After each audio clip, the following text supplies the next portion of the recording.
जय हिंद बच्चों। कोविड के कारण लॉकडाउन लगा हुआ है और आप लोग घर से ही पढ़ाई कर रहे हैं। ऑनलाइन क्लासेस चल रही हैं। कक्षा 10 का सिलेबस लगभग पूरा हो चुका है, लेकिन जो हम पढ़े हैं उसको फिर से दोहराते रहें। इसी क्रम में हम आज फिर से आपको काव्य सौंदर्य के तत्व को बताने जा रहे हैं।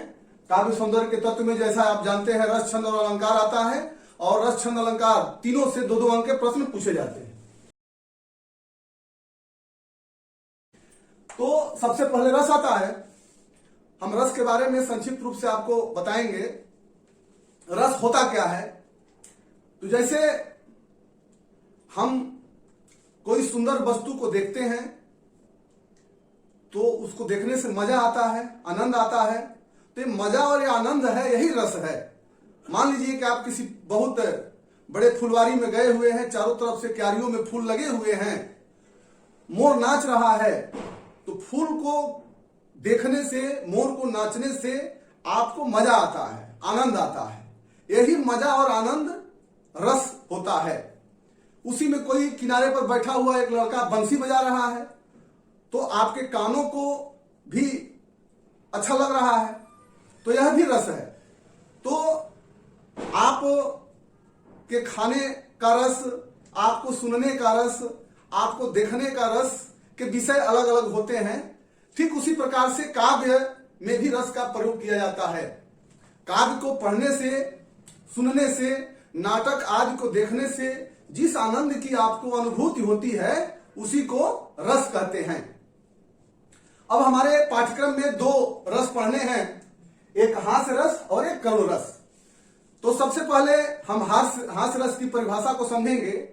इसके पहले मैं एक चीज और बता देना चाहता हूं। जैसे रस की जब चर्चा होती है तो एक होता है स्थायी भाव, दूसरा होता है विभाव, और तीसरा होता है अनुभाव, और एक चौथा तत्व आता है इसमें संचारी भाव।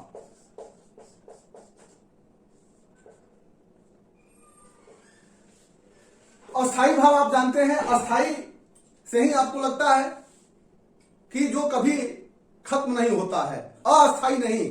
जो अस्थाई होता है कुछ दिन के बाद समाप्त हो जाता है। हमारे हृदय में कुछ ऐसे भाव होते हैं जो कि हमारे जन्म से ही होते हैं और जन्म तक रहते भी हैं। तो जितने प्रकार के रस होते हैं उनके उतने प्रकार के अस्थाई भाव होते हैं। हास्य रस का अस्थाई भाव हास होता है और करुण रस का अस्थाई भाव शोक होता है। तो जो हमारे अस्थाई भाव हैं ये जब जागृत होते हैं, तो जागृत होने के लिए इनके सामने जब कुछ कारण आते हैं तभी ये जागृत होते हैं। जैसे आप रास्ते में जा रहे हैं और एकाएक आपको सांप दिखाई दे दे, तो जब सांप दिखाई देगा तो आपको डर लगेगा। तो डर यानी कि भय यह अस्थाई भाव है, और सांप को देखने के कारण आपका यह अस्थाई भाव जागृत हो जाता है। ठीक उसी प्रकार से जितने अस्थाई भाव हैं अपने से संबंधित कारण को देख करके वो जगते हैं।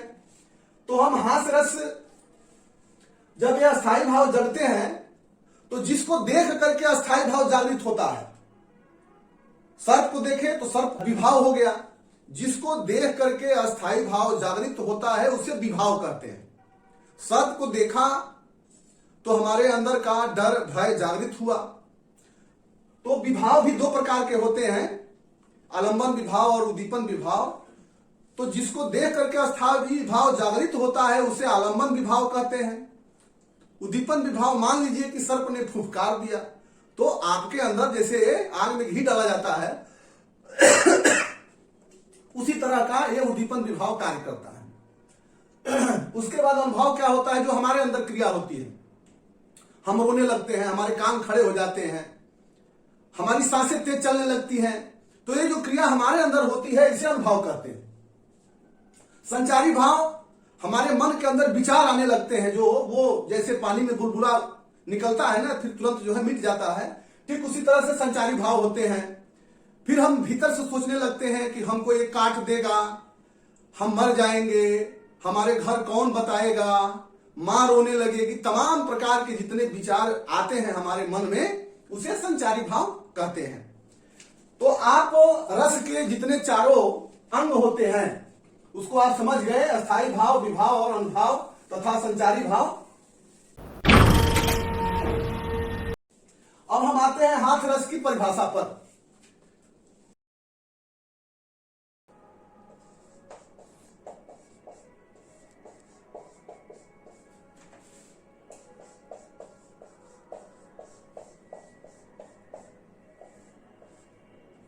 हाथ रस की ये परिभाषा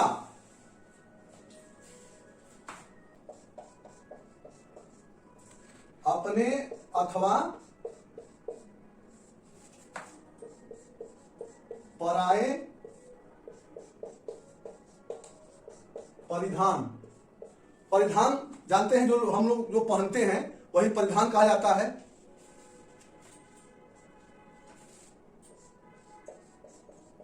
वचन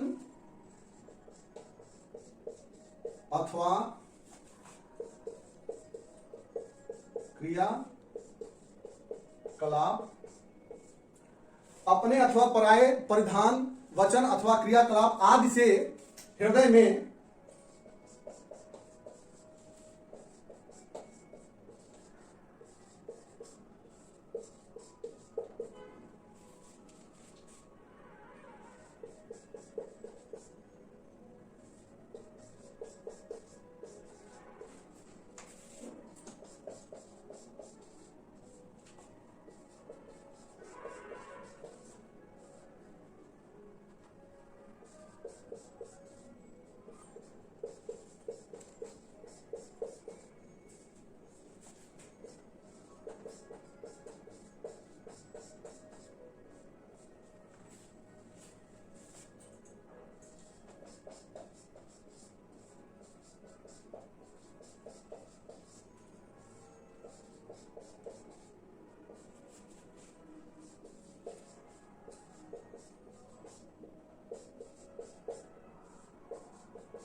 ये परिभाषा हो गई। अब आते हैं इसके उदाहरण पर।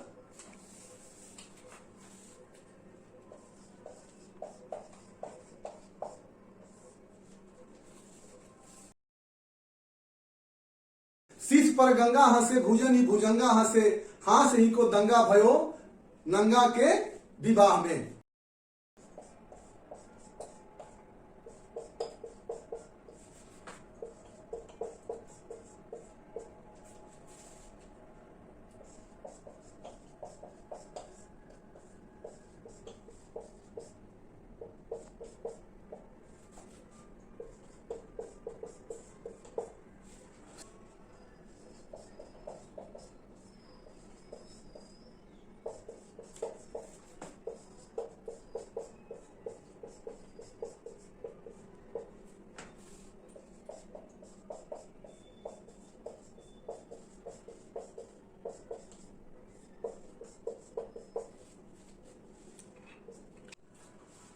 तो शीश पर गंगा हंसे भुजन ही भुजंगा हंसे, हास ही को दंगा भयो नंगा के विवाह में। आप आजकल देखते हैं, पहले से ही परंपरा रही है कि जिसकी शादी होती है उसके दूल्हे को खूब सजाया जाता है, हल्दी चंदन लगाया जाता है। आज तो बहुत से प्रकार के क्रीम आ गए हैं, लगाए जाते हैं। उसके ड्रेस कैसा बने, शेरवानी पहने, कोट पहने, सूट पहने, पैजामा कुर्ता पहने, तमाम प्रकार की ड्रेसें बनती हैं। शंकर जी का भी विवाह होने को था, दिनांक तारीख सब तय था। अब दूल्हे को बारात जाने की तैयारी है और दूल्हा की तैयारी हो रही है। तो दूल्हा जहां पर मौर पहनना चाहिए वहां पर सब को ही पूरे अपने सर में लपेट लेते हैं। इससे बढ़िया मौर क्या होगा। कानों में कुंडल लगाने की जगह पर 2 बिच्छू को लटका लेते हैं। गंगा जी सिर पर हैं और पूरे बाहों में भी भुजंगा यानी कि सर्प को लपेटे हुए हैं।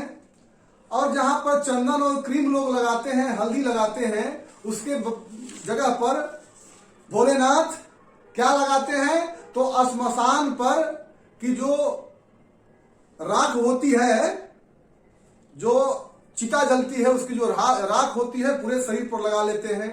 और ड्रेस में क्या, कुछ पहनने की जगह पर वे पूरा ड्रेस ही उतार देते हैं, कोई ड्रेस नहीं, नंगा। अब ऐसे दूल्हे को देख करके कौन नहीं हंसेगा?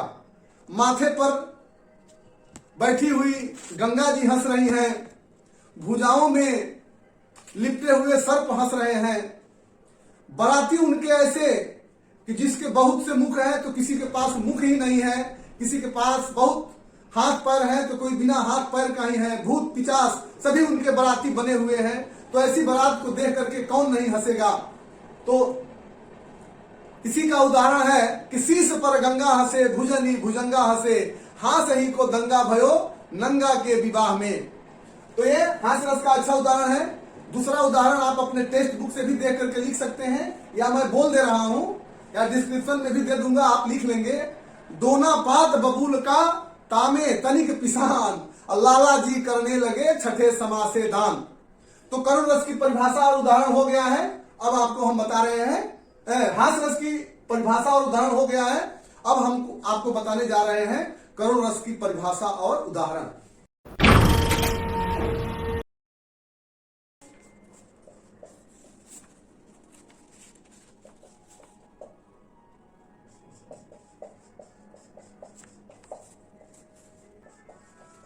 किसी प्रिय व्यक्ति या वस्तु के अनिष्ट की आशंका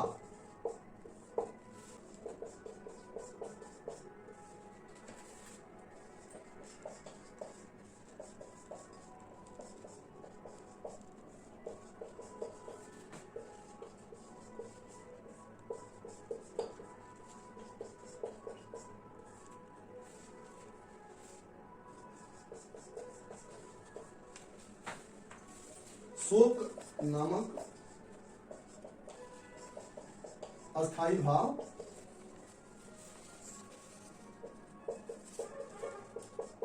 विभाव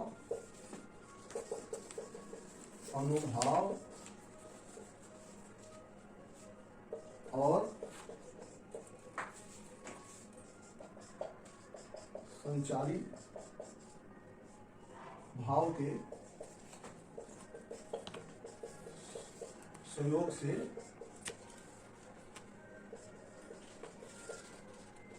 करुण रस को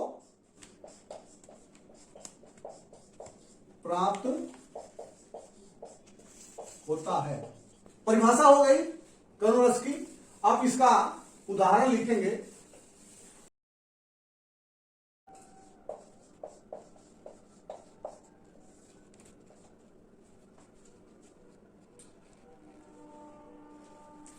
राजा दशरथ के पुत्र प्रभु राम का 14 वर्ष का वनवास हो गया है। पुत्र के इस वियोग को राजा दशरथ सहन नहीं कर पाते हैं और उनका देहांत हो जाता है। भरत जी जो ननिहाल गए हुए हैं, जब आते हैं और देखते हैं कि पिताजी का देहांत हो गया है, तो जाकर के उनसे, और भैया राम का 14 वर्ष का वनवास हो गया है, पूरी कहानी को जब वो जानते हैं तो जाकर के पिताजी से वो लिपट जाते हैं और कहते हैं, तात तात हाँ तात पुकारी, तात तात हाँ तात पुकारी, तात तात पुकारते हुए, पिता पिता पुकारते हुए वो जा करके उनसे लिपट जाते हैं। तात तात हाँ तात पुकारी, परे परे भूमितल व्याकुल भारी, तात तात हा तात पुकारी, परे भूमितल व्याकुल भारी, चलत देखन पायऊ तो ही। आप चले गए पिताजी, हमको छोड़ करके, आपको जाते हुए हमने देखा नहीं। चलत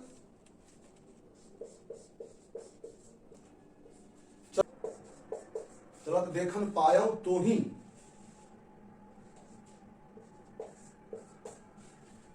तात न रामा ही सौंपयो मोही।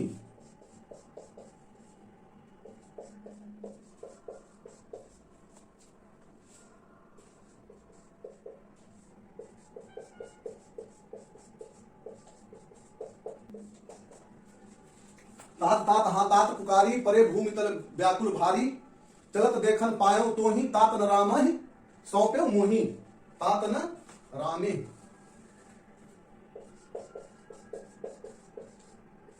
सौंप्यो मोही।